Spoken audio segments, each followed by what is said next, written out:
kaya niyang pumunta dito galing kila Lexi. Kayang-kaya niya lumabas sa cabinet na yun. Dito ka lang, ha? Good night, Anika. May one take lang naman yan sa Changi.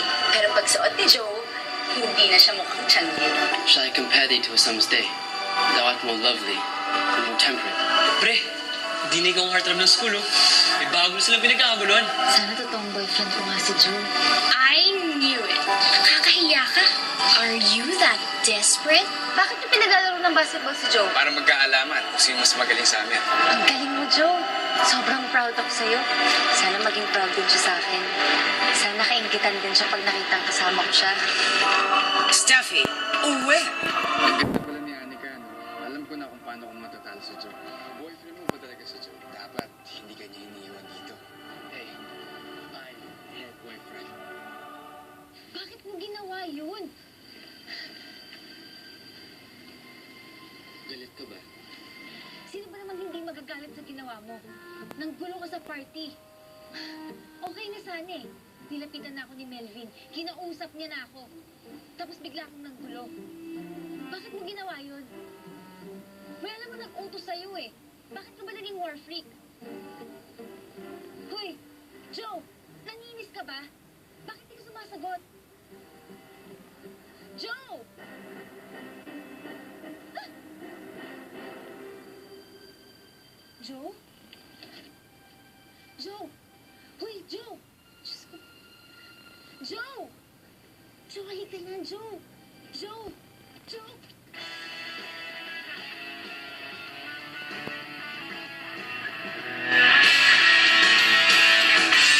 Ken? Hey, Betsy, tulungan mo ko. Si Joe! Anyari, friend? Hindi ko alam, bigla na lang siya natumba eh. Tulungan mo ko, halika na. Joe! Anong nangyari sa kanya? Salamat. Pero kami na bahala sa kanya. Okay na kami. Baka kailangan siyang madala sa ospital. Hindi na. Nalasing lang siya. Uwi na lang namin siya. Sige na, Joe. Sige na. Tulungan niyo.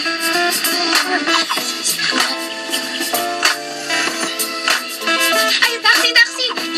Thank you. Salamat.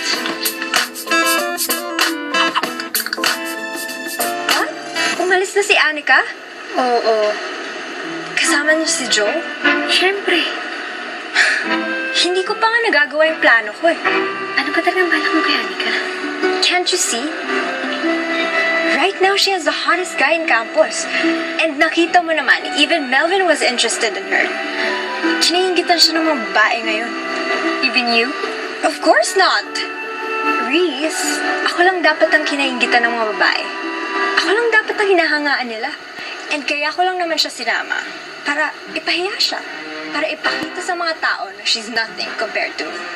Kaya lang, siya pa rin ang naging star of the night. Dahil pinag-agawan siya ng dalawang lalaki. We have to invite Anika. Kaibiganan natin siya. At kapag may chance na tayo, doon natin siya ipapahiya. At ipapamukha sa kanya na ako lang dapat ang kinaingitan ng mga tao. Hindi siya. O, tara dito, tara dito.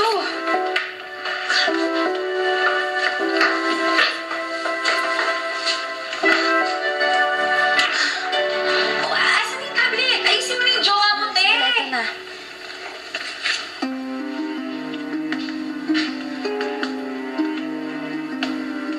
Paano to? Ayaw nang bumukas. Ano gagawin natin, Lexi? Paano to? Pag naka-off yung tablet, patay din sa Joe. O, paano nang gagawin natin dito? Ayaw mag-on. Lexi, ano na? Fred, kalma. Baka lobat lang. Oo nga, no? Kaya lang, paano? Nung napulot ko to, wala namang kasamang charger. May charger ka ba?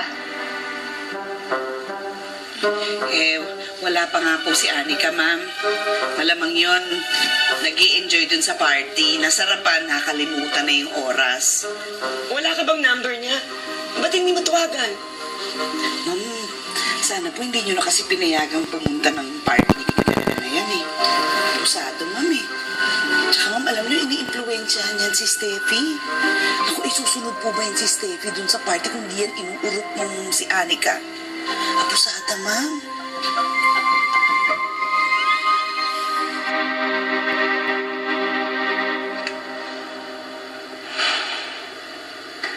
Akala ko kung anong nangyari sa'yo eh. Kahit hindi ko gusto yung ginawa mo kay Melvin, mas concerned pa rin ako sa'yo, no? Ang gwapong pala pagpatay. Kaya lang para kang cellphone eh. Walang pakinabang pag bat empty. Nakadepende na lang yung buhay mo sa charger. O, ito na. Hinaliman ko lahat ng wordbase ko ng charger. Hanapin na lang natin kung ano yung compatible dyan sa tablet mo. Simula pa nung napulot mo yung tablet mo, hindi mo pa na-charge? Minsan lang.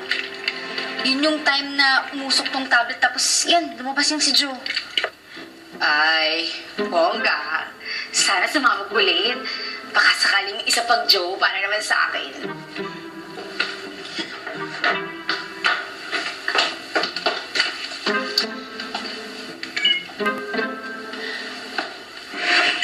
O ayan, charging na daw.